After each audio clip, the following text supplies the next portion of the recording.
Thank you so much.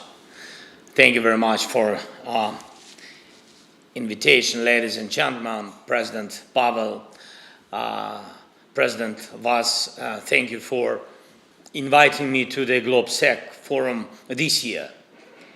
In a time of big changes and important decisions, ones that will affect people's lives and how we think about security for years to come. Really, 12 days ago, we completed the final stage of our operation called, as I said, Spider Web. And probably no one in this room missed it. And inexpensive drones, part of a low-cost operation by Ukraine's security service, hit something very, very expensive for Russia.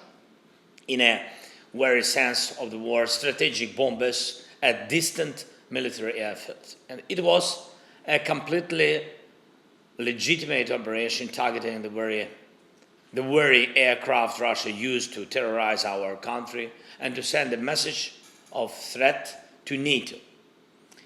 And these were not just similar strategic bombers, but the exact same ones Russia had used to simulate missile strikes on NATO territory.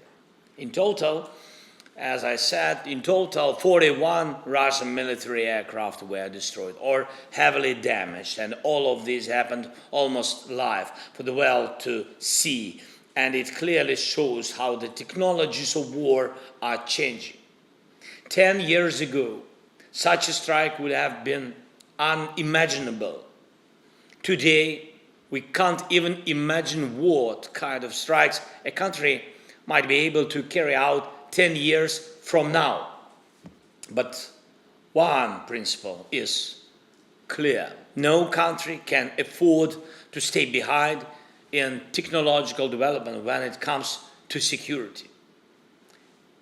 Here is another example. Statistics. Today, on June 12th, in the 4th year of Russia's full-scale war against Ukraine, our military has recorded more than 1 million Russian casualties, killed and wounded. This is the price Putin and those like him are willing to pay for their sick geopolitical fantasies. 1 million losses, and still they are doing everything to avoid ending this war. They even ignore the United States and President Trump, who have repeatedly called for a ceasefire and an end to the killings. Russia does not really care about such human losses. What they do worry about are harsh sanctions, especially those against Russian oil, including a new price cap.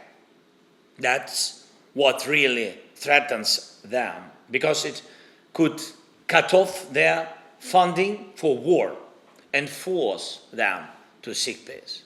And they are also concerned about sanctions on the banking sector and about political isolation when Moscow is not invited to international forums, and about new joint defense efforts between Ukraine and our partners in Europe and around the world.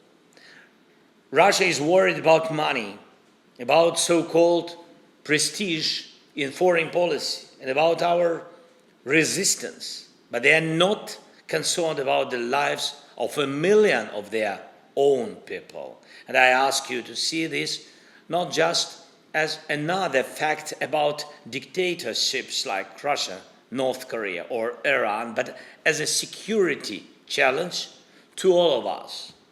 We have to confront those who treat human life as worthless, just as we defend our own safety. This fight is not limited to Europe. It matters in every region nearby. When life means nothing to those in charge, then no crime is off the table, not even full-scale aggression.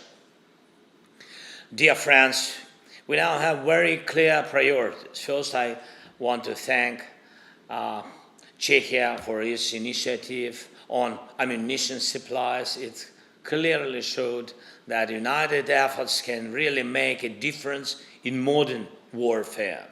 We must strengthen all the forms of defense cooperation, especially those that help us become more and more technologically advanced and use drones of every kind in the air, on land, and at sea. Ukraine is ready to increase drone production by 40% in the near future, already this year. And our factories have the capacity. What we lack is financing. And this must be addressed. And I urge your countries to treat drones production with the same urgency and attention that we do. We must all be faster in drone than our enemies. Next, we should be realistic about those who brought war to Europe. You can't talk Russia into peace. But there are forms of pressure that hurt those in charge. I ask you to support a serious increase in sanctions against Russia. Our goal must be to significantly reduce Russia's oil income and financial capabilities.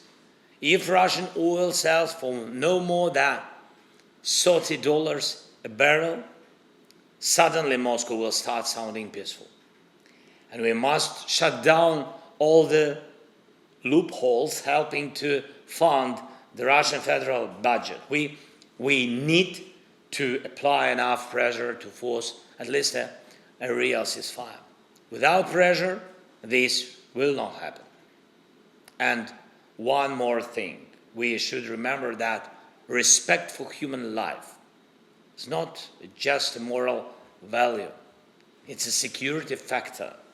That's why our joint policy must include support for those who value life and restrictions on those who show contempt for it.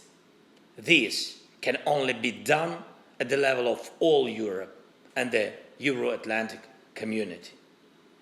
Only together we are strong enough to defend our way of life and life itself. So I ask you to support decisions that do not leave behind European nations that deserve to be in the EU and NATO. This includes Ukraine, Moldova, Balkans nations, and others. Everyone deserves fair decisions. And I urge you to back every initiative that strengthens the global weight of the EU and NATO, because only through real unity we can set the security conditions for our neighbors, conditions that make them safe for us and force them to act in ways that do not threaten anyone, including themselves. Thank you for your attention. Thanks for invitation. Peter, thank you very much. Happy to see you. Thank you for your support. Slava Ukraini!